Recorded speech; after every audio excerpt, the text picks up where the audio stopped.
pole shoe optimization. A synchronous generator is simulated.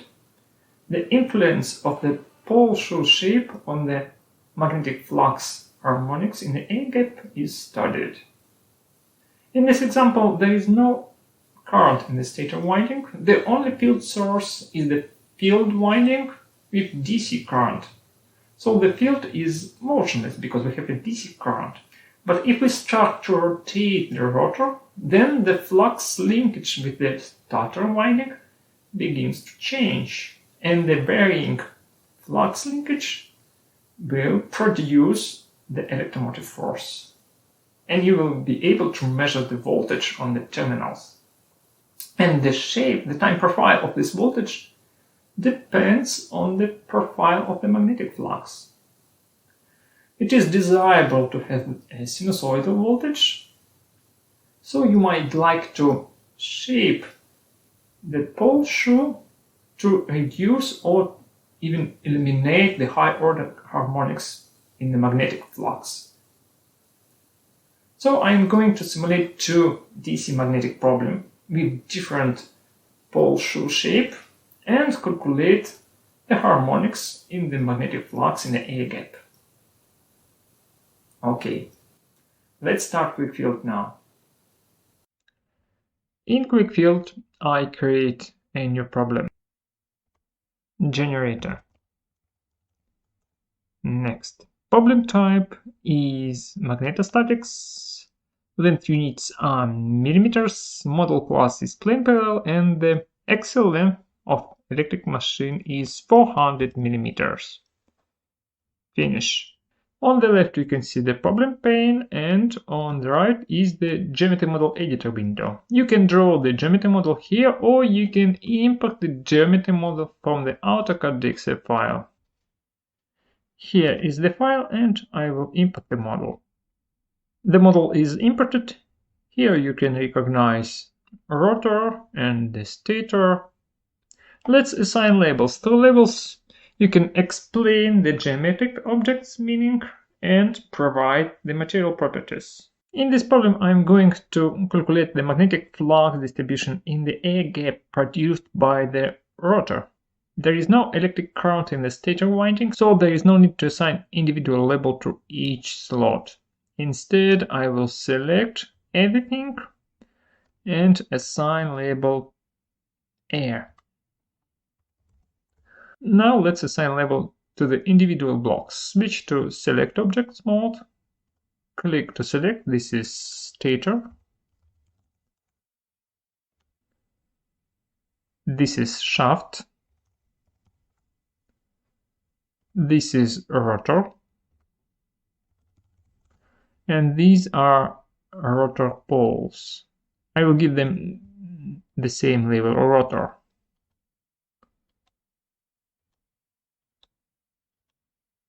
To select several objects at the same time, hold the Ctrl button pressed. Rotor. Now let's zoom in.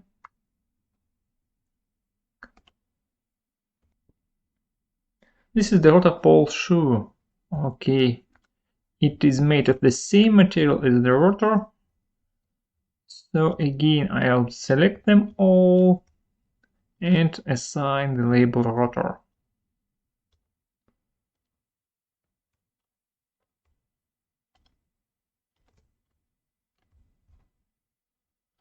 Okay, rotor. Now let me check. Now let's assign labels to the field winding. This would be I plus, and this would be I minus.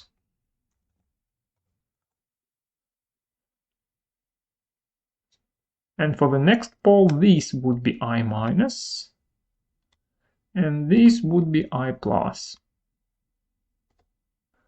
Now let's again select several objects. Hold the Ctrl button pressed.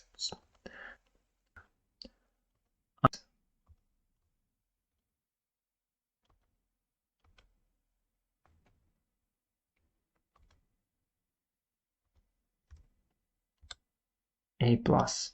And these sides are A minus.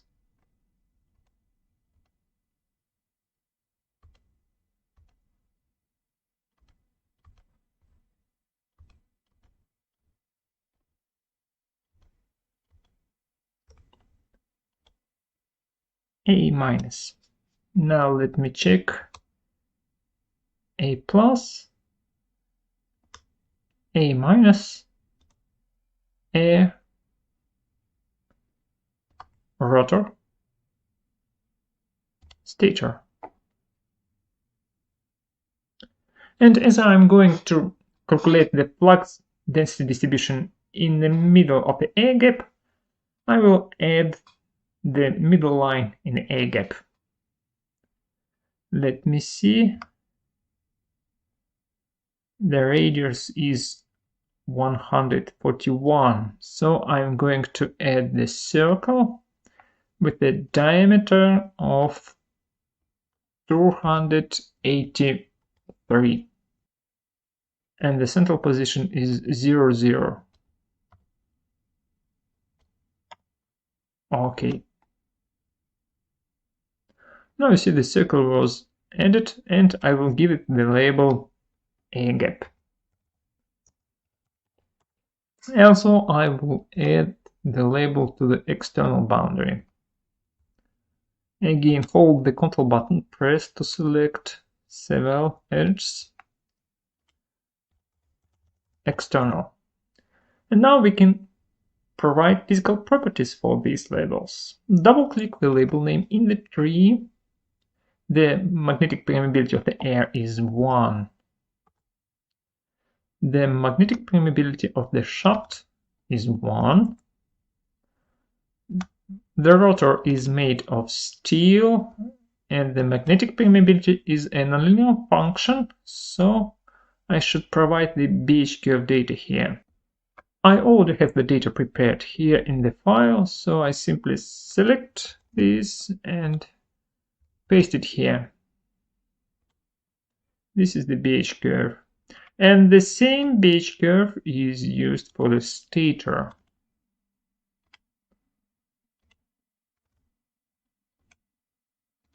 Okay. The field winding current density is 4 amperes per millimeter squared. The magnetic permeability of copper is 1, and the current density is 4 amperes per millimeter squared. Here the units are amperes per meter squared, so I should multiply this by 1 million. That's the current density, and for the I minus, the same magnitude of the current density, but with the sign minus. Okay. The magnetic field is contained within the electrical machine. There is no magnetic flux going outside, so for the external boundary, I specify 0 magnetic potential. And for the air gap, actually there is no properties that I should assign to the air gap. So I do not enter any data here, just click OK, and you see the 0 mark next to the label name. That means this label doesn't hold any data. It is simply ignored during the analysis. Now everything is ready, and before I can solve the problem, I should build the fine element mesh. Just press this button and the mesh will be generated. Now save all problem files and solve the problem. Okay, let's take a look at the results. Here you can see the magnetic field lines. Let's find the magnetic flux density distribution in the air gap. Let's zoom in, and I'm going to build the contour. I'm going to select the middle line in the air gap. Now open the XY plot and change to null component of the flux density. I have selected half the circle, so here we have only 7 poles. 1, 2, 3, 4, 5, 6, 7. Okay, let's adjust the geometry model.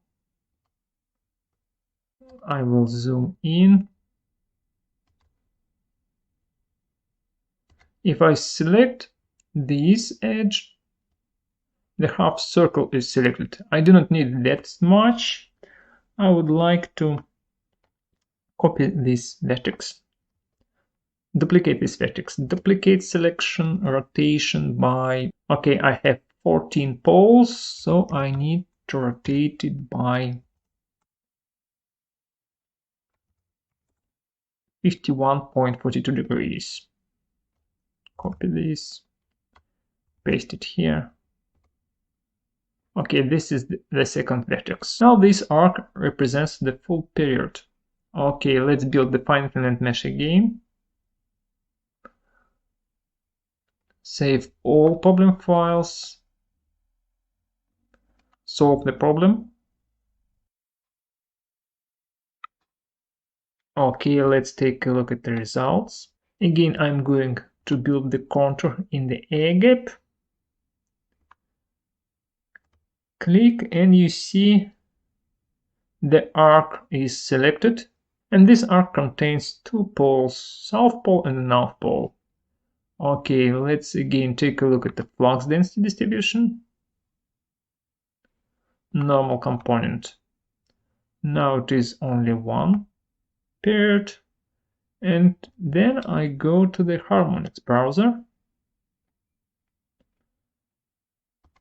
Flux density normal component. Okay. Now this is the magnitude of the unity harmonics of the flux density, but we have also higher order harmonics. There is a prominent third harmonic, tooth harmonics. Okay, let me change the presentation. I will switch to the table. Now let's select and copy first 15 harmonics. Copy, and I am going to put it here in Excel. Okay.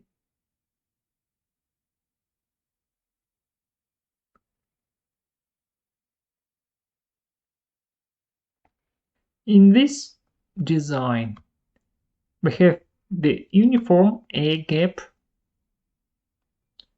above the pole shore. Now I am going to create a second problem with a different design of the pole shore. New problem as a copy of existing one. Generator 2. Next. The same problem properties. Finish. I will select and remove these geometry and will import the DXF file, the second DXF file. Here it is. Now if we take a closer look at the pole shore shape, you can see that the air gap is not uniform. Here in the middle the air gap is small, and here at the side of the pole shore the air gap is large. Again, I will add the middle line in the air gap, a circle with a diameter of 283 millimeters. And I'm going to duplicate this point. Duplicate selection. Okay. Now let's assign labels. Again, I will select everything. This would be the air. This is shaft. This is rotor. And let's zoom in.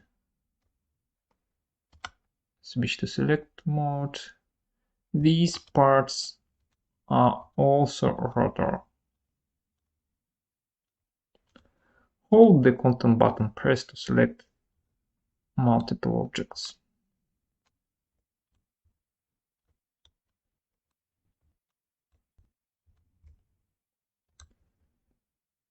rotor. And I should assign labels to the field winding. This would be the side with the positive current.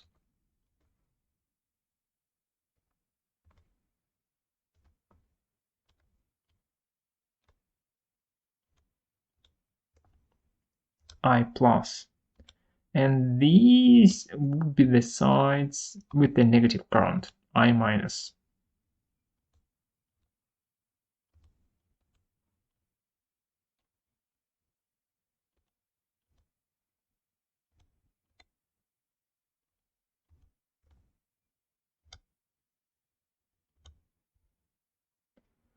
Okay, and I should assign label to the external boundary.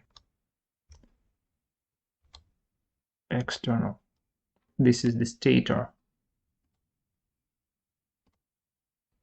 Okay, let's build the fine implement mesh, save all problem files, and solve the problem.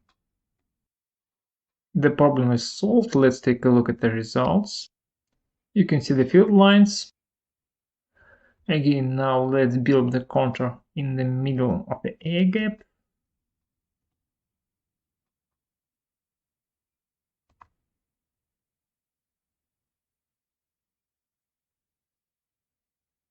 Open the XY plot.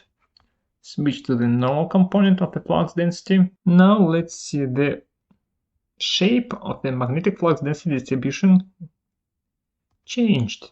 And now it looks like more sinusoidal. Let's find the harmonics content. View harmonics browser. Flux density, normal component.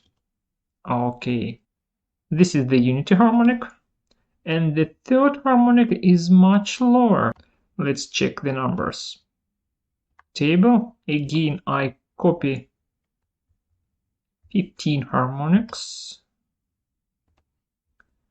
and paste it here. I do not need the phase shift, I need only the magnitudes.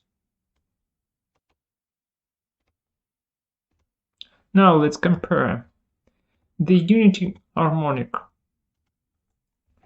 is only 90%, so the unity harmonic is low. You might need to provide more current to get the same flux density unity harmonic. And what about the third harmonic? The third harmonic was reduced 3 times. What about other harmonics? The fifth harmonic is reduced almost 4 times, and 11th harmonic is reduced 3 times.